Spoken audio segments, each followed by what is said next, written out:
Hello दोस्तों, स्वागत है आपका हमारे यूट्यूब चैनल में।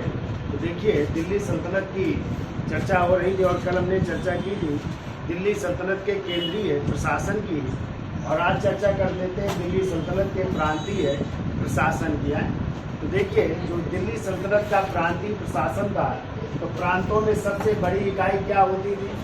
एकता। क्या होती थी? एकता होती थी। और इस एकता को जो है, या एकता का प्रमुख जो है, क्या कहलाता था? इसको जो है मुक्ता कहते थे, नायर कहते थे, प्रांतपति कहते थे, वली कहते थे। कई नामों से जाना जाता था जो एकता का प्रमुख होता था, या एकतादार भी कहते थे। क्या कहते थे? एकतादार भी कहते थे। तो कई नामों से जाना जाता था। और आपको पता है, जो एकता है, ये एकता जो है अरबी भाषा का शब्द है। किस भाषा का शब्द है? अरबी। याद रखिएगा, अरबी भाषा का शब्द है, जिसका अर्थ होता है जमीन या भूमि का टुकड़ा है। भूमि का टुकड़ा होता है। तो सबसे बड़ी इकाई क्या थी? एकता थी। ठीक है, प्रांत क्या है, किसी को प्रांत भी या एकता भी कह सकते हैं। और अधिकारी कहलाते थे मुक्ता, नायब, ठीक है, वली, प्रांतपति, कई नामों से, या एकतादार के नामों से जाना जाता है। ठीक है। अब एकता के नीचे जो है दूसरी इकाई होती थी, जिसे कहते थे सिख। क्या कहते थे? और सिख का मतलब होता है जिला। और इसका जो प्रमुख होता था उसे सिखदार कहते थे। क्या कहते थे? सिखदार कहते थे। यानी जिले का प्रमुख क्या कहलाता था? सिखदार कहलाता था। ठीक है, तो ये भी याद रखिएगा। फिर देखिए, सिख के नीचे जो है तीसरी इकाई थी, वो थी परगना।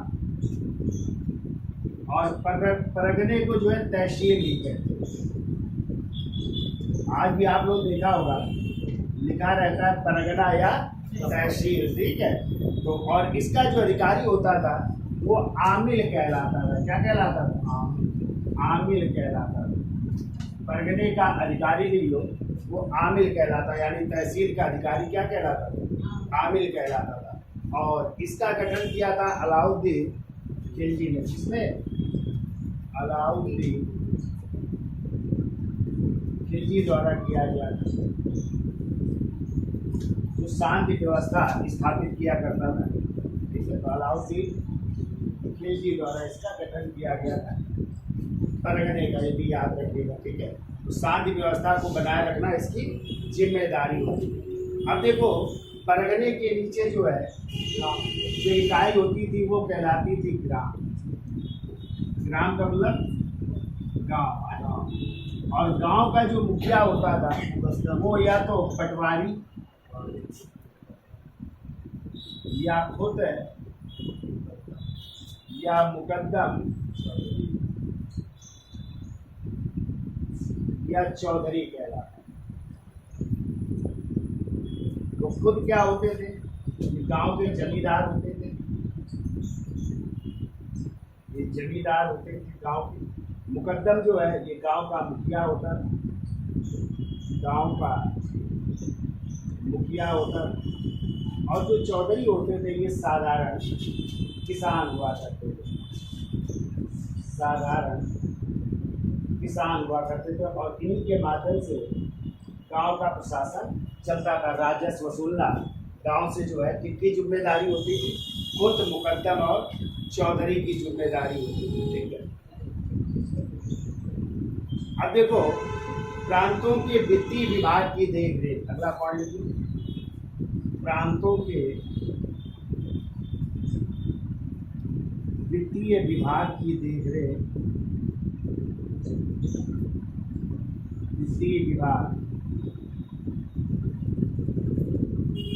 की जो देख रेख करता था अधिकारी, उसे जो है दीवान या ख्वाजा कहा जाता था। क्या कहा जाता था? दीवान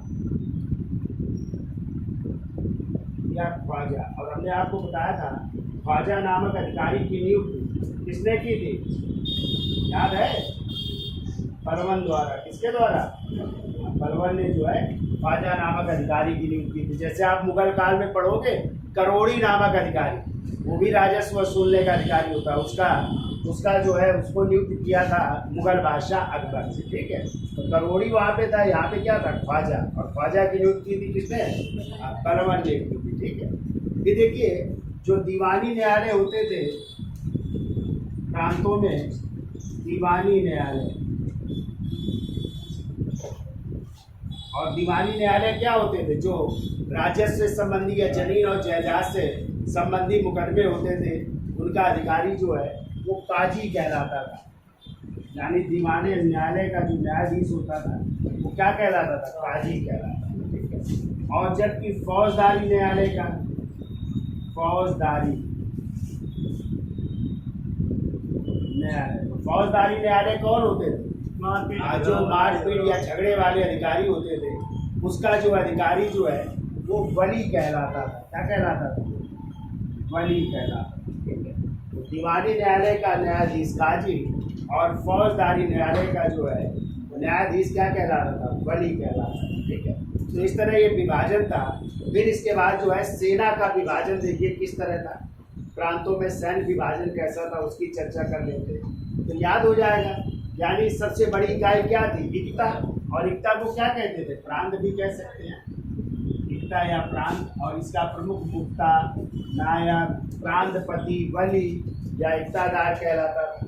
इक्ता किस भाषा का शब्द है, अरबी भाषा का, जिसका अर्थ होता है जमीन या भूमि का टुकड़ा, ठीक है। फिर इक्ता से नीचे इकाई क्या थी, सिख, जिसे कहते थे जिला। और जिले का मुखिया सिकदार कहलाता था। फिर जिले के नीचे क्या आता था, परगना। आज भी है, जिले के नीचे क्या आते हैं, परगना यानी तहसील। और तहसील का प्रमुख आमिर कहलाता था, ठीक है। फिर अब तहसील के नीचे ब्लॉक है, इस समय नहीं, ये खंड है, विकास खंड। लेकिन तब हुआ करता था तहसील के नीचे गांव या ग्राम, जिसका अधिकारी पटवारी, कोत मुकद्दम या चौधरी कहलाता, ठीक है। प्रांतों की वित्तीय देखरेख के लिए कौन होते थे अधिकारी, दीवान या ख्वाजा। और ख्वाजा नामक अधिकारी की नियुक्ति किसने की, परवन ने की थी। जबकि न्यायालय भी हुआ करते थे प्रांतों में, जो दीवानी न्यायालय होता था यानी जमीन जायदाद से संबंधी मुकदमे, उसका अधिकारी या न्यायाधीश काजी कहलाता था। जो फौजदारी न्यायालय का न्यायाधीश था वो वली कहलाता, ठीक है। तो इसका स्क्रीनशॉट ले लो, फिर आगे चलते हैं।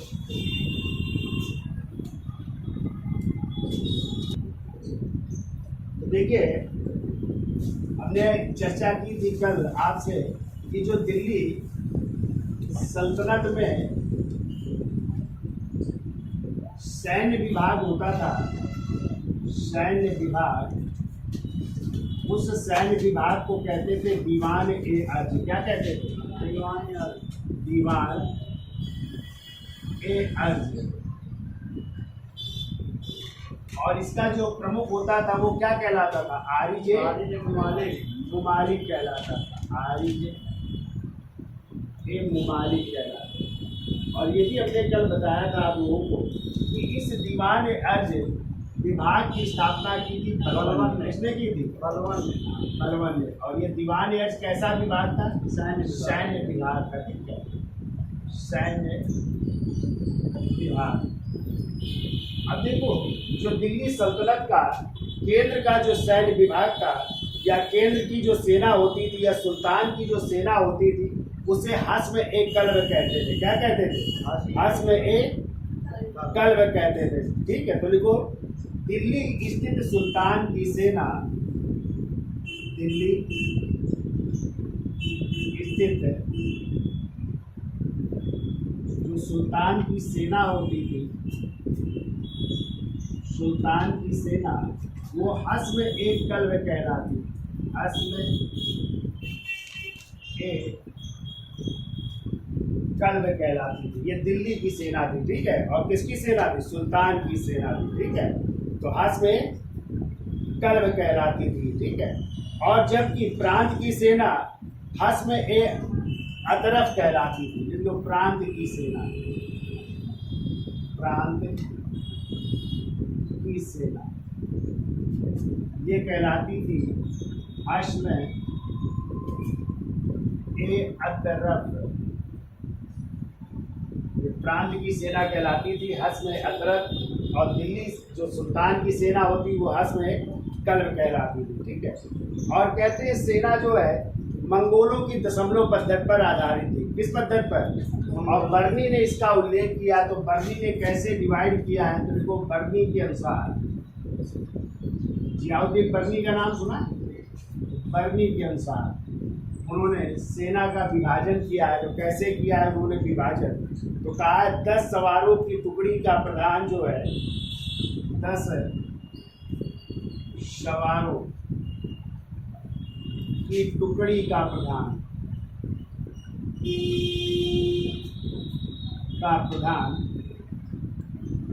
वो सरखेल कहलाता, सरखेल कहलाता।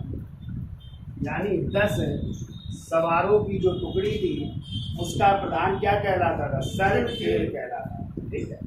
फिर देखो 10 सरखेल की जो टुकड़ी का प्रधान था, यानी 10 सरखेल का मतलब हो गया लगभग 100 घुड़सवार सेना है। चाहे लिख लीजिए आप लोग पोस्ट में, 100 घुड़सवार।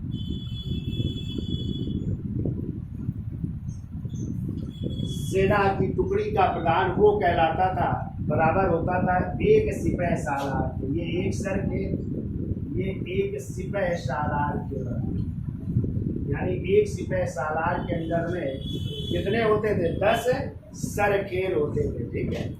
फिर ये 10 सिपह सालार का प्रधान, 10 सिपह सालार का जो प्रधान होता था वो एक अमीर कहलाता, एक अमीर कहलाता था 10 सिपह सालार का प्रधान। ठीक है। ये 10 अमीर का जो प्रधान होता था, 10 अमीर का प्रधान वो एक मलिक कहलाता था। यानी एक मलिक के अधीन जो है 10 क्या होते थे? अमीर होते थे। ठीक है। फिर 10 मलिक बराबर, यानी 10 मलिक का प्रधान जो है वो एक खान के अधीन होता था। यानी एक खान के अधीन कितने मलिक होते थे? 10 मलिक होते थे। ठीक है। और 10 खान के अधीन, 10 खान के अधीन का प्रधान होता था सुल्तान। है सुल्तान के अधीन होते थे, या कह सकते हैं सुल्तान ही होता था सर्वोच्च सेनापति, सर्वोच्च सेनापति के अधीन, सर्वोच्च सेनापति के अधीन होते थे। तो इस तरह जो है ये सेना का जो है डिवाइडेशन था, जो किस पद्धति के अनुसार था? मंगोलों की दशमलव प्रणाली के आधार पर था। आगे आप लोग जब मुगल काल पढ़ेंगे वहाँ पे भी ऐसे डिवाइडेशन था, और यही डिवाइडेशन आपका जो है दिल्ली सल्तनत में भी था। यानी 10 सवारों की टुकड़ी का प्रधान 1 सरखेल, 10 सरखेल का प्रधान 1 सिपह सालार, 10 सिपह सालार का प्रधान 1 अमीर, और 10 अमीर का प्रधान 1 मलिक, 10 मलिक का प्रधान 1 खान, और 10 खान का प्रमुख सुल्तान। और सुल्तान ही जो है सेना का क्या होता था? सर्वोच्च सेनापति हुआ करता था। ठीक है। अब देखो कुछ सैनिक संगठन भी थे उस समय, मतलब घोड़े वाले सैनिक को क्या कहते थे, पैदल सैनिक को क्या कहते थे, हाथी वाले सैनिक को क्या कहते थे, उनके भी अलग अलग नाम है, तो उनकी भी चर्चा कर लेते हैं। तो इसका स्क्रीनशॉट ले लो, फिर आगे चलते हैं। अब देखो अश्वारोही जो सैनिक थे वो सेना की रीढ़ माने जाते थे। जो घुड़सवार सैनिक थे वो क्या माने जाते थे? सेना की रीढ़ की हड्डी माने जाते थे। और इनकी 3 श्रेणियाँ थी।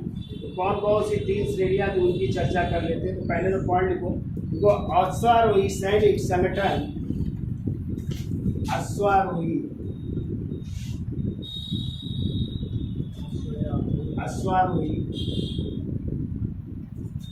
सैनिक संगठन सेना की रीढ़ माने जाते थे, सेना की रीढ़ माने जाते थे और इनकी 3 श्रेणियां थी। सेना की रीढ़ माने जाते थे और इनकी 3 श्रेणियां थी। पहला लिखो मुर्रब, मुर्रब। और जो मुर्रब सैनिक होते थे ये जो है 2 घोड़े वाला सैनिक था। यानी इसके पास कितने घोड़े होते थे? 2 घोड़े वाला सैनिक जो है वो मुर्रब कहलाता था। दूसरा जो है सैनिक हुआ करता था सवार, सवार। ये 1 घोड़े वाला सैनिक था, इसके पास 1 घोड़ा होता, 1 घोड़े वाला सैनिक हुआ। तीसरा हुआ करता था दुअस्पा, दुअस्पा। इस सैनिक के पास जो है अतिरिक्त घोड़ा होता था, ठीक है, लिख लो। इस सैनिक के पास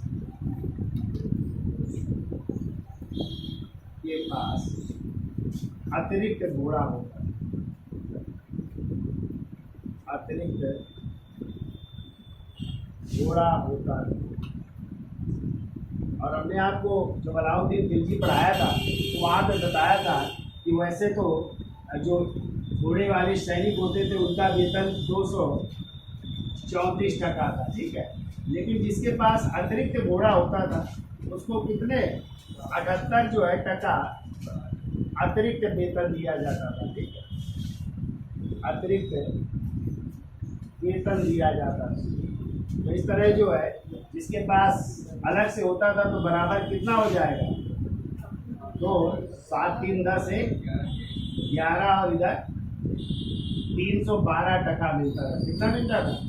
312 टका। तो वहाँ पे हमने पढ़ाया था ना कि अतिरिक्त घोड़े वाले सैनिक को 78 टका जो है अतिरिक्त वेतन दिया जाता था। तो इस तरह जो है कितना मिल जाता था उनको? 312 टका मिल जाता था, ठीक है।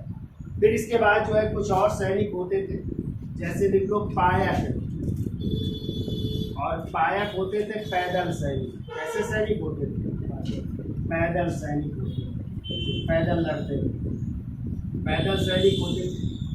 पायक के अतिरिक्त होते थे धानुक, धानुक, धानुक होते थे धनुर्धर सैनिक होते थे। धनुर्धर का मतलब जान रहे? धनुष बाण वाले हैं, ये धनुर्धर सैनिक होते थे। उस समय तोप गोला तो था नहीं, ठीक है, राइफल थी नहीं, बंदूक थी नहीं, तो यही होते थे धनुर्धर सैनिक है। धनुष बाण, भाला, तलवार, इससे लड़ाई हुआ करती थी, ठीक है। तो ये होते थे कौन से सैनिक? धनुर्धर सैनिक। धनुर्धर पैदल सैनिक भी कह सकते हो, ये धानु कहलाते थे। फिर देखो सहना ए पीर, सहना ए पीर,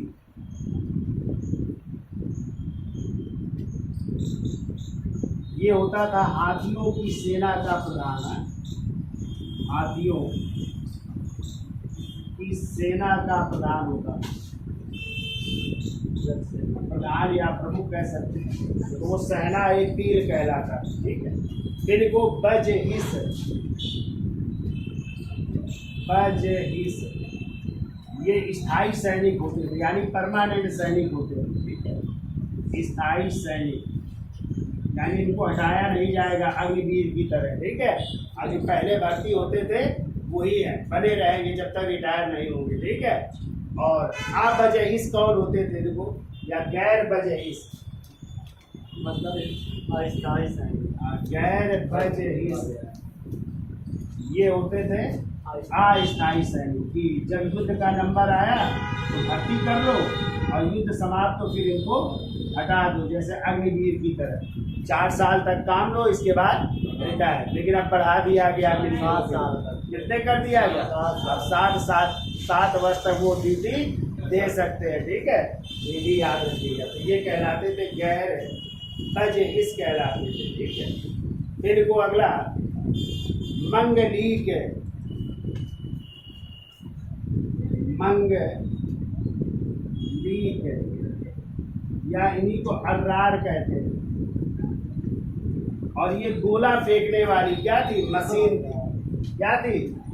जैसे बारूद आजकल नहीं फेंके जाते हैं टैंक से, ऐसे ये भी गोला फेंकती। गोला फेंकने वाली मशीन। कौन से गोले? पत्थर वाले हैं। गोला फेंकने की मशीन थी। जैसे आप लोगों ने फिल्म देखी है वो बाहुबली, हाँ, तो उसमें भी गदा रथ में लगा होता है ना, चलता ऐसा, जब रथ चलता है तो वो भी घूमता है, पड़ गया तो ठीक। और पत्थर भी, पत्थर भी होते थे। जैसे आप लोगों ने प्राचीन इतिहास में रथ मूसल और महाशिलाखंड हथियारों का प्रयोग किसने किया था? अंतिमा, रथ मूसल और महाशिलाखंडक हथियारों का प्रयोग अजात शत्रु ने वज्र संघ के विरुद्ध 16 वर्षों तक युद्ध चला था ना, तो वो थे। फिर वो मीर बहर नौसेना प्रमुख, ये हुआ करते थे नौसेना प्रमुख। उस समय नावें भी थी, उनसे भी युद्ध हुआ करता था। नौसेना प्रमुख हुआ, मीर बहर कहलाते। ठीक है, अब देखो यदि आ जाए घोड़े कहाँ से आयातित होते थे? अरब से। देखो घोड़े आयातित होते थे, अरब से होते थे और रूस से भी होते थे, रसिया से भी होते थे। घोड़े आयातित होते थे अरब और रूस से, दोनों जगह नहीं होते थे। ये देखो किले भी होते थे, तो किले का प्रमुख अधिकारी कोतवाल होता था। देखो किले का अधिकारी कौन होता था? कोतवाल होता था। और आपने पढ़ा होगा अलाउद्दीन खिलजी ने एक किला बनवाया था। कौन सा? सीरी का बनवाया था ना, और इसे फिर अपनी राजधानी बनाई। अलाउद्दीन खिलजी ने बनवाया था 1304 ईस्वी में, सीरी का किला बनवाया था। किले भी होते थे और किले का प्रमुख होता था कोतवाल कहलाता था। ठीक है, तो ये भी याद रखिएगा आप। तो ये तो थी सैन्य व्यवस्था। ठीक है, अब हम चर्चा कर लेते हैं दिल्ली सल्तनत के जो साहित्य की चर्चा कर लेते हैं। किसने कौन सी किताबें लिखी, एक जरूर आता है, जिसका स्क्रीन शॉट ले लो, फिर साहित्य की चर्चा कर लेते हैं। तो देखिए अगली हेडिंग डाल लीजिए, दिल्ली सल्तनत का साहित्य। 2 कॉलम बना लो, एक में लिखो लेखक और एक में लिखिए पुस्तक। तो पहले लेखक लिखिए अल-बर्नी। नाम सुना है अल-बर्नी का? किसके साथ भारत आए थे? मोहम्मद गोरी के साथ। मोहम्मद गोरी के साथ नहीं, अरे महमूद गजनवी के दरबारी कवि थे अल-बर्नी, जिनकी पुस्तक है कौन सी? किताब-उल-हिंद या तहकीक हिंद। इसे 11वीं शताब्दी का क्या कहते हैं? दर्पण कहते हैं। क्या कहते हैं? 11वीं शताब्दी का दर्पण कहते हैं, किताब-उल-हिंद या तहकीक हिंद। दूसरे राइटर लिखिए हसन निजामी। हसन निजामी, और हसन निजामी की पुस्तक है ताजुल-ए-माशिर है, ताजुल-ए-माशिर। तीसरे लिखे मिनहाज उस सिराज, मिनहाज उस सिराज। और इनकी पुस्तक है तबकात-ए-नाशरी।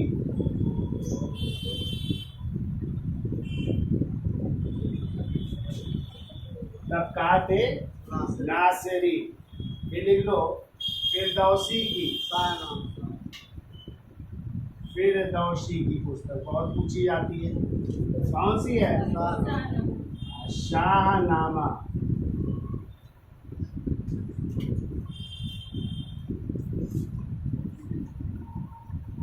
लिख लो बैहाकी की।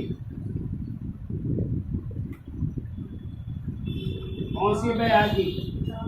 तारीख-ए-सुबक्तगीन। सब भूल गए, तारीख शुभद्रगीन। कुतुबी की कौन सी है? तारीख यामिनी। किताबुल यामिनी कौन सी है? किताबुल यामिनी। देख लो, कुतुबी की भूले जा रहे हैं। किताब उल यामिनी।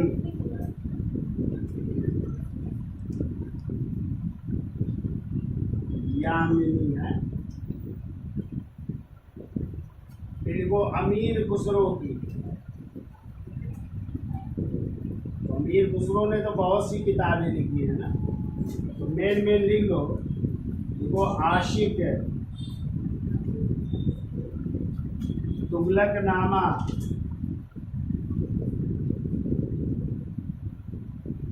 खजाइन उल फुतूह है।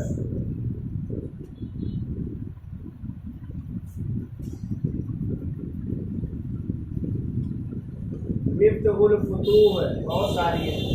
किरात उस शादीन।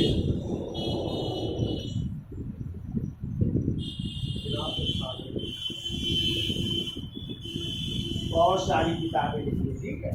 और इन्होंने ही किसका आविष्कार किया था? वीणा है तबले का। तबले का और ईरानी तंबू का। किसका? सितार का भी आविष्कार किया था, ठीक है। प्राचीन वीणा और ईरानी तंबूरे को मिलाकर। और जो प्राचीन मृदंग था उसे तबले का रूप दिया था। खड़ी बोली के भी जनक माने जाते हैं ना अमीर खुसरो, ठीक है। बहुत सारी है। इन्हें तूतिए हिंद कहते हैं। क्या कहते हैं? तूतिए हिंद लिख लीजिएगा। तूतिए ये हिंद यानी भारत का तोता भी कहते हैं, भी याद रखिएगा अमीर खुसरो को ना। जन्म हुआ था एटा जिले के पटियाली गांव में। कहाँ पे? पटियाली गांव में हुआ था, ठीक है। फिर को फिरोज शाह तुगलक ने आत्मकथा लिखी है। किस नाम से? फिरोज शाही। देखो, फुतहात फिरोज शाही। फुतहात ये फिरोज शाही के नाम से। फुतहात फिरोज शाही के नाम से लिखी, ठीक है। जल्दी से लो स्क्रीनशॉट इसका, फिर आगे चलते हैं। चलिए आगे लिखिए। जियाउद्दीन बर्नी। जियाउद्दीन बर्नी। और जियाउद्दीन बर्नी की देखिए दो पुस्तकें हैं। एक तो लिखिए तारीख फिरोज शाही। तारीख फिरोज शाही। फिरोज शाह तुगलक के दरबार में थे ना ये, उन्होंने लिखी थी तारीख फिरोज शाही। दूसरी लिखी थी फतवा ए जहांदारी। फतवा ए जहांदारी लिखी। तो दो लिखिए, तारीख फिरोज शाही और फतवा ए। फिर को शम्स सिराज अफीक। शम्स ए सिराज अफीक। और इनकी भी किताब का नाम है तारीख फिरोज शाही। तो इनकी भी एक है किताब, तारीख फिरोज शाही।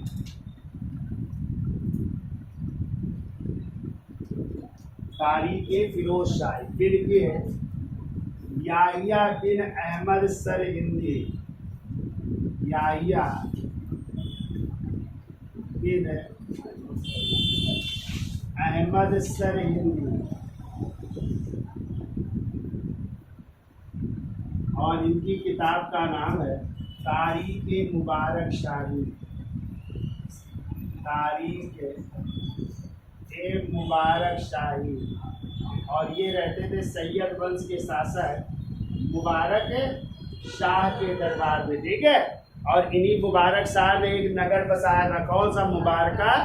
और जब इसका निरीक्षण कर रहे होते हैं तभी इनकी हत्या कर दी जाती है। और इसी किताब में हमने बताया है कि फिरोज शाह तुगलक द्वारा 5 नहरें निर्मित करवाई गई थी। उन्हीं का उल्लेख जो है इसी पुस्तक में, किसमें? तारीख मुबारक शाही में, ठीक है। फिर लिखो इब्न बतूता। नाम सुना है? हाँ, और इब्न बतूता की पुस्तक का नाम है देहरा। क्या नाम है? हाँ, किस भाषा में है ये? अरबी भाषा में। लिख देना, बहुत पूछी आती है। किस भाषा में है? हाँ, कहाँ से आए थे इब्न बतूता? मोरक्को में आते हैं। मोरक्को यानी उत्तरी अफ्रीका के यात्री थे, ठीक है। और किसके दरबार में आए थे? मोहम्मद बिन तुगलक के। क्या बनाया था मोहम्मद बिन दिल्ली का तुगलक? काजी। हाँ, दिल्ली का काजी बनाया था। और कहाँ भेजा था? श्रीलंका चीन के दरबार तिमुर तिमुर के दरबार में राजदूत बना करके भेजा गया था, ठीक है। तो वो थे इब्न बतूता, याद रहेंगे क्यों भाई? हाँ। अब देखो, सल्तनत काल की आ जाए, राजकाज की भाषा क्या थी? देखो, सल्तनत काल की राजकाज की भाषा यानी राज की भाषा क्या थी? फारसी थी। क्या थी? फारसी थी। तो राज की भाषा या राजकाज की भाषा क्या थी? फारसी थी, ठीक है।